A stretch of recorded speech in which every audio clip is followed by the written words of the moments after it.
ফলত আমরা তাদের কাছে আহ্বান রাখবো যে আপনি এটা কোনো দল হিসেবে দেখবেন না, এটা হলো বাংলাদেশের জনগণের একটা ভয়েস আমরা দিয়েছি। আপনারা যদি আগে বাস্তবায়নের প্রক্রিয়া সালাউদ্দিন কমিশনে আলোচনা হতো তাহলে তো কোনো সমস্যা ছিল না, সেখানে তারা একটা সিদ্ধান্তে আসতো।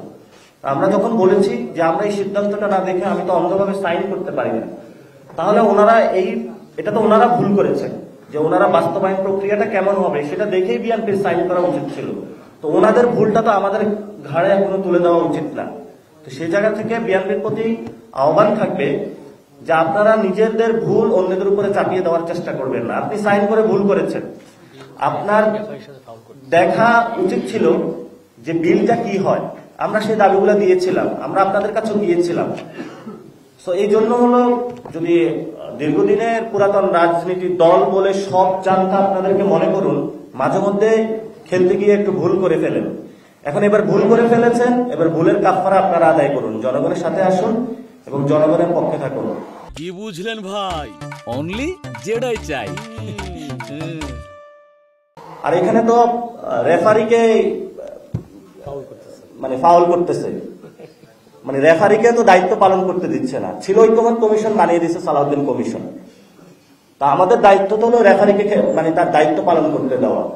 সেজন্য হলো উনি এটার মাধ্যমে আসলে যখন বলতেছেন অনৈক্য, এখন বিএনপির কথা যে জনগণের বিপক্ষে গিয়ে বিএনপি যদি একটি কথা বলে আর জনগণের পক্ষে কথা বললে যদি অনৈক্য সৃষ্টি হয়, আর এটার মাধ্যমে তারা হলো জুলাই চার্টার হলো ভণ্ডুল করে আওয়ামী লীগকে ফিরিয়ে আনার প্রচেষ্টা বাংলাদেশে চেষ্টা চালিয়ে যায়, সেটা তো আমরা বাংলাদেশে হতে দিব না। তারা গত 15 বছরে ধাক্কা দেয়, নড়ে না, শেখ হাসিনার গদি নড়ে না, শুধু ঢুলে নড়ে না। কারণ এই দিনের বেলায় গদি হলো ডুলাতো, রাতের বেলায় আবারই গিয়ে হলো গদিটা ঠিক করে দিত। রাতের অন্ধকারে গিয়ে সবার সাথে আবারই কম্প্রোমাইজ করতো। ব্যাংক বাণিজ্য থেকে শুরু করে বাংলাদেশে সবকিছুই তো তাদের অবস্থানগুলো ছিল। তা আমরা দিনও গদি ঝুলিয়েছি, রাতের বেলায় হলো গদি নাড়া দিয়েছি, এই জন্য গদিটা হলো সটকে গেছে। এই জন্য বিএনপিকে বলবো, এই দিনের বেলা ঐক্যমত কমিশনে, রাতের বেলা হলো বিভিন্ন এম্বাসি, বিভিন্ন বাংলাদেশের যেই ফেসিবাদী শক্তি যারা আসার প্রচেষ্টা চালাচ্ছে, এই যে জাতীয় পার্টি থেকে শুরু করে বিভিন্ন রাতের বেলায় যে মিটিং মিছিল, এগুলো আপনারা বাদ দেন। দিনের বেলা ঐক্যমত কমিশনের যেভাবে সময় দিয়েছেন, রাতের বেলা সংস্কারের জন্য সময় দেন, তাহলে এই ধরনের ভবিষ্যতে আপনারা ভুলও করবেন না, বাংলাদেশকে একটি সুন্দর জায়গায় আপনারা নিয়ে যেতে পারবেন।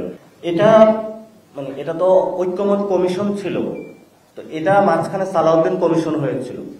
এখন আবার ঐক্যমত কমিশনের মেরুদণ্ড ফিরে এসেছে, এখন আবার এটাকে আমরা ঐক্যমত কমিশন বলতে পারি। তো এটা কোনো দলের জন্য নয়।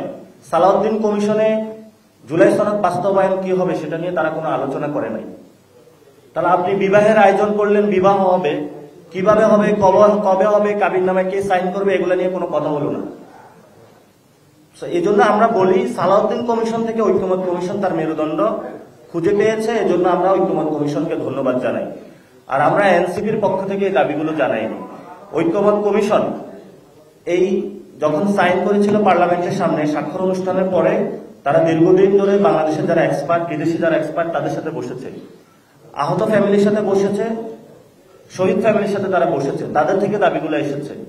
আমরা এনসিপির পক্ষ থেকে রাজনৈতিক জায়গা থেকে সালাউদ্দিন কমিশন বাংলাদেশকে অন্য খাতে প্রভাবিত করার জন্য প্রচেষ্টা চালিয়েছিল, আমরা ঐক্যমত কমিশনের মেরুদণ্ডকে সোজা করে তাদের জায়গায় নিয়ে এসেছি। আমরা সরকারকে বলেছি যে আপনারা সালাউদ্দিনের কমিশনের মধ্য দিয়ে যান, তাহলে আহত শহীদ ফ্যামিলি যারা রয়েছে তাদের সাথে গাদ্দারি করা হবে। আমরা এনসিপি জনগণের যে রাজনীতি সেটাকে সঠিক পথে নিয়ে এসেছি।